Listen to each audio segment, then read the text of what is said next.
इस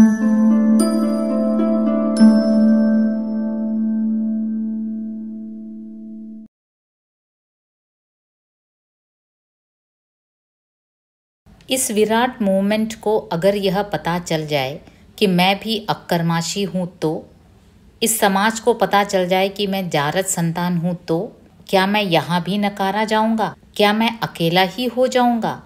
डॉक्टर बाबा साहब अम्बेडकर जी का जुलूस निकला। बंसोड़े गुरुजी, घसवाड़ीकर गुरुजी और कदम मामा जुलूस में घूम रहे थे। यह जुलूस विशुद्ध महारों का था, विशुद्ध खानदानी महार। और मैं, इस पूरे जुलूस में मैं भ्रष्ट जारज खून वाला। मुझे हल्केपन का एहसास हो रहा है। भीम जन्मा सोमवंशी कुल में जैसी गीत पंक्तियां सुनकर मैं छटपटाता हूँ। डॉक्टर अंबेडकर भी पूर्ण महार जाति के नहीं हैं। वे भी महारों में सोमवंशी कुल के। इन सब में मैं कहाँ हूँ? चक्रवात में फंसा मैं। जुलूस आगे निकला। स्त्रियां सबके पीछे थी। आवेश में वे नारे लगा रही थी। जुलूस के कारण मैं भी पूरे आवेश में था। खून में तूफान उभर रहा था। दो स्त्रियां अलबत्ता काफ़ी चिंतित लगी। एक को भूत प्रेत की बाधा हुई थी। नदी के पास कोई भूत उसे परेशान करता, रात में उसके साथ संभोग करता। वह नींद में परेशान हो जाती, चिल्लाती, पर भूत उसे छोड़ता नहीं था, उसे बेहाल करता। भूत की इस शरारत से वह चिढ़ गई थी। ओझा से गंडा डोरा बंधवा चुकी थी, पर कोई फायदा नहीं था। जयंती का जुलूस आगे आगे निकला। दलित युवक तनावग्रस्त थे। नामांतर के झगड़े अभी खत्म नहीं हुए थे। इस जुलूस पर कोई पत्थर तो नहीं बरसाएगा, इस विचार से मैं भीतर ही भीतर परेशान था, क्योंकि कल ही एक खबर पड़ी थी कि ऐसे ही किसी जुलूस पर कहीं कीचड़ उछाला गया था। खबर में कहा गया था कि डॉक्टर बाबा साहब अम्बेडकर की प्रतिमा की अप्रतिष्ठा की गई थी। कारण इतना ही कि बाबा साहब की प्रतिमा दलितों के आत्मतेज का प्रतीक बन गई है। मेरे ससुर गुजर गए। कुसुम अंतिम क्रियाकर्म के लिए गई। मेरे जीवन का एक संत और एक खलनायक मिट्टी के नीचे चला गया। शराब के नशे ने उसे मार डाला। मेरा स्थानांतरण लातूर नामक कस्बे में हुआ। अहमदपुर के स्नेहीजनों को छोड़ लातूर आना मुझे ठीक नहीं लग रहा था, पर नौकरी, लातूर आ गया। नए शहर में फिर निवास का प्रश्न। जाति बिरादरी शत्रु की तरह बाधा बन रही थी। लातूर इतना बड़ा शहर, इतनी कोठियाँ, बंगले, चालें, पर मुझे कहीं कोई घर किराए पर नहीं मिल रहा था। मुसलमान और महारों को हम घर किराए से देना नहीं चाहते, ऐसा स्पष्ट कहा जाता। इस शहर को क्या आग लगा दें? इतना बड़ा शहर, पर मुझे एक कमरा तक नहीं मिल सकता। प्रत्येक शहर जातिवादी, प्रत्येक गांव जातिवादी, प्रत्येक घर जातिवादी, प्रत्येक मनुष्य जातिवादी। जाति ने यहाँ के लोगों को भीतर से इतना तोड़ दिया है कि कहीं पर मनुष्य ही शेष नहीं है। घर घर में तुलसी का पौधा दिखता, बैठक में राम शंकर की तस्वीरें दिखती। ये लोग मुझे पराये लगते, ये बस्तियाँ भी पराई लगती। गले में लिंग अथवा जनेऊ पहने हुए लोग मुझे अपने नहीं लगते। मेरे शरीर पर साफ सुथरे कपड़े हैं। मैं रोज़ साबुन से नहाता हूँ, टूथपेस्ट से दांत साफ करता हूँ। मुझ में कहीं पर भी अस्वच्छता नहीं है। फिर भी मैं अछूत क्यों? गंदा सवर्ण आदमी यहाँ अस्पृश्य होता है, तथा शुद्ध चरित्र का साफ रहन सहन वाला अछूत अस्पृश्य।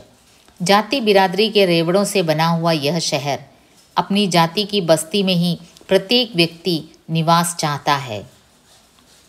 लातूर में मुझे कहीं पर मकान नहीं मिला। अनेक मित्रों को मैंने घर ढूंढने के लिए कहा, पर शहर में मकान मिलना संभव ही नहीं था। अंत में निराश होकर मैं भीमनगर में चला गया। वहाँ संडास नहीं, बाथरूम नहीं। स्त्रियाँ खुले में नहाती, खुले में पेशाब करती। भीमनगर में प्रवेश करते समय या वहाँ से निकलते हुए मैं शर्म महसूस करता। सवेरे और शाम सड़कों पर औरतें शौच के लिए बैठी होती। उनमें से गुजरते हुए मैं बहुत संकोच का अनुभव करता। इस बस्ती में अधिकतर रिक्शा चलाने वाले मजदूर और कुली ही रहते हैं। प्रत्येक का उदर उसके हाथ पर, उधर ही उसके लिए सब कुछ। पेट की आग बुझाना ही उनके लक्ष्य की सीमा। इस बस्ती से मुझे जुजुप्सा होती। इस बस्ती के संस्कारों से मैं दूर जाना चाह रहा था। मैं दलित ब्राह्मण हो चुका था, पर सवर्ण तो मुझे अपने पैरों के निकट भी नहीं आने दे रहे थे। भीमनगर या मुसलमानों की बस्ती, इनमें से किसी तीसरे स्थान पर मुझे जगह मिल ही नहीं सकती थी, तीसरा पर्याय ही नहीं। लातूर के भीमनगर का मतलब है श्मशान भूमि। इस स्थान को मारवाड़ी श्मशान भूमि कहा जाता है। पूरे शहर की लाशें यहाँ जलाई जाती हैं। सड़क पर स्थित इस श्मशान भूमि की दीवार पर किसी ने छप्पर डाल दिया है, किसी ने 4 टीन। ऐसे ही 4 टीन के तथाकथित मकान में मैं रह रहा था। घर के पीछे हमेशा शव जलाए जाते। शवों का जलना शुरू होता कि मकान की टीनों में धुआं गुजरता। कभी कभी 2-2, 3-3 शव जलते। जलते शवों की दुर्गंध पूरी बस्ती में फैल जाती। खाना खाते समय किसी आत्मीय जन की आर्त और करुण आवाज़ सुनाई देती। घर के पीछे की यह श्मशान भूमि मुझे चैन से सोने नहीं देती थी। मैं बेचैन हो जाता। खोपड़ी चटकने की आवाज़ से जी घबरा जाता। मानसिक शांति ही नहीं थी। मेरी लड़की हमेशा बीमार रहने लगी। अस्मिता को जब बहुत बुखार चढ़ जाता तो मैं श्मशान भूमि के पैर छूता। जगह ठीक नहीं, घर बदलना चाहिए, पर घर कहाँ मिलेगा। रात्रि के 12-1 बज चुके हैं। मुझे नींद नहीं आ रही है, सिर फटा जा रहा है। भीमनगर गहरी नींद में होगा शायद। श्मशान भूमि में शायद किसी की चिता जल रही है, पर मैं तो जीते जी जल रहा हूँ। ऐसी एकांत रात्रि में मैं न हस्त मैथुन कर सकता हूँ और न रंडियों की कोठियों की ओर जाने की सोच सकता हूँ। मैं देह के परे जा चुका हूँ। मध्य रात्रि के समय जैसे सिद्धार्थ बाहर निकल चुका था, वैसे मैं रोज़ बूढ़े व्यक्तियों को देखता हूँ, बीमारी से जर्जर। रोज़ की अंत्य यात्राएँ, बाजों की आवाज़, शवों का जलना, रिश्तेदारों का रोना। मुझे सिद्धार्थ का गृह त्याग याद आने लगा है। शाम के समय टीन की छत पर बैठ जाता हूँ। श्मशान भूमि में चिता मंद गति से जल रही है। ससुर को भी ऐसे ही जलाया गया होगा। चंदा माएँ मिट्टी में घुल मिल गई होंगी। इस भीमनगर में नींद लेने वाले अनेक लोग हैं। झोपड़ियों को स्पर्श करती हुई यह सड़क, दूर से दिखलाई देने वाला वह घूरा। इस सुनसान मध्य रात्रि में मैं प्रतीक्षा कर रहा हूँ किसी प्रेषित की, किसी देवदूत की। कम से कम श्मशान में स्थित कोई शरारती भूत तो आ जाए, पर ऐसा कुछ भी नहीं होता, सिवा कुत्तों के भौंकने की आवाज़ के। मध्य रात्रि में पेशाब को उठी हुई वह पड़ोसन मुझे देखकर संकोच के साथ खड़ी है, इसका मुझे एहसास हो जाता है। मैं नीचे उतर आता हूँ। घर के भीतर दरवाज़ा बंद कर लेता हूँ। घर एक आदिम गुफा। मैं कसमसा रहा हूँ। निदान प्रातःकाल में एक कोई स्वप्न दिखलाई दे।